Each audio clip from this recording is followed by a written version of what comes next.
I was 9 years old when I saw firsthand how aggressive and dangerous a pit bull can be. I was selling Girl Scout cookies in my neighborhood when it happened, and I was just 2 houses down when the owner's pit bull ran out between his legs and attacked a smaller dog. Even with the owner on top, the pit bull wouldn't stop. In fact, he didn't stop until the smaller dog was dead. Hi, I'm Ashley Robinson, and I have a solution to a serious problem. That problem is the ownership of pit bulls. Before the breed pit bull ever existed, there were 2 different breeds of dogs. There was the bulldog and the Staffordshire Terrier. Both breeds of dogs were used in a series of violent sports. Baiting was the #1 sport the dogs were used in. Baiting was invented when the Normans invaded England in 1066. Baiting was when these 2 dogs were used to handle unruly bulls. As soon as a bull got out of hand, the dog would clamp down on the bull's nose, and he wouldn't let go until the bull collapsed from fatigue or its injuries. People would gather from all over the world to watch these dogs and the bulls, but eventually people got bored and horses and bears were introduced. The pit bull didn't get the pit part of his name until 1835. It was right after British Parliament made baiting illegal, and therefore the sport ratting was invented. Ratting was when the dogs were thrown into a pit of rats, and the challenge was to see how many rats they could kill and how quickly they could do it. These violent sports eventually led to dog fighting, and this is where we see the first pit bull terrier.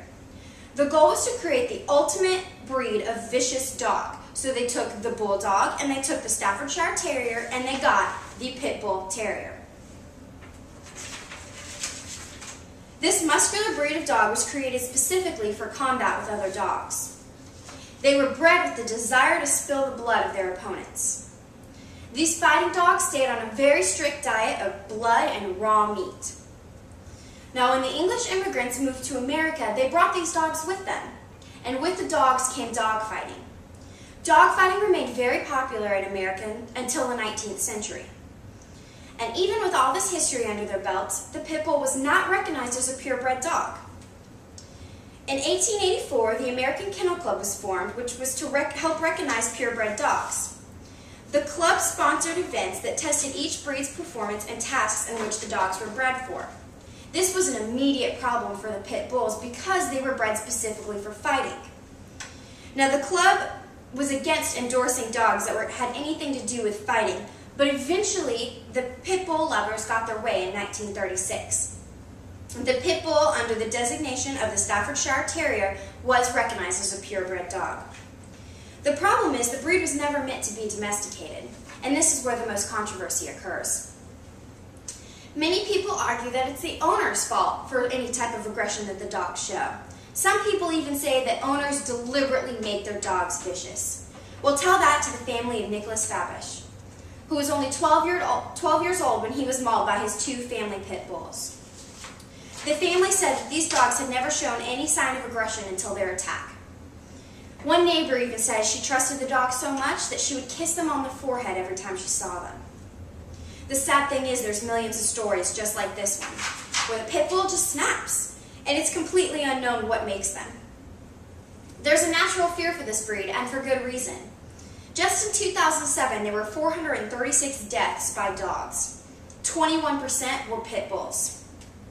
Now, a lot of people, especially pit bull owners, complain that other dogs can be just as dangerous.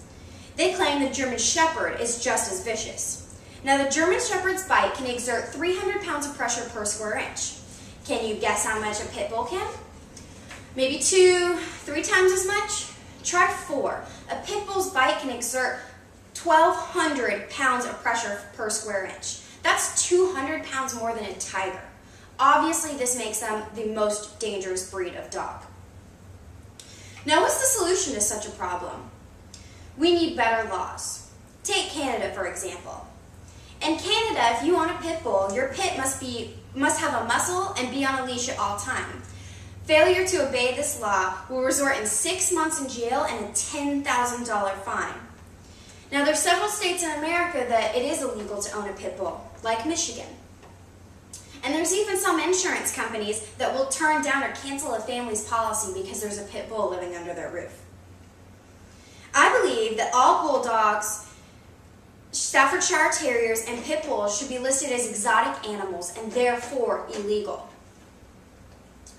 I don't believe that people should go out and kill their animals, but I do believe that immediately they should all be fixed and that any breeding or selling of these animals should stop. Because the true question is it really worth the risk? Is your life worth the risk? Is the life of those around you worth the risk of this dangerous dog? Let me show you some pictures and see if you understand the true danger. This 6-month-old was attacked by his family pit bull while innocently sleeping in his crib. This 5-year-old was attacked when he was riding his bike through his neighborhood and had to get 250 stitches. This 1-year-old lost his nose to his own family pit bull that was only a puppy itself. This 50-year-old man was mauled while walking through his neighborhood when his neighbor's pit bull escaped.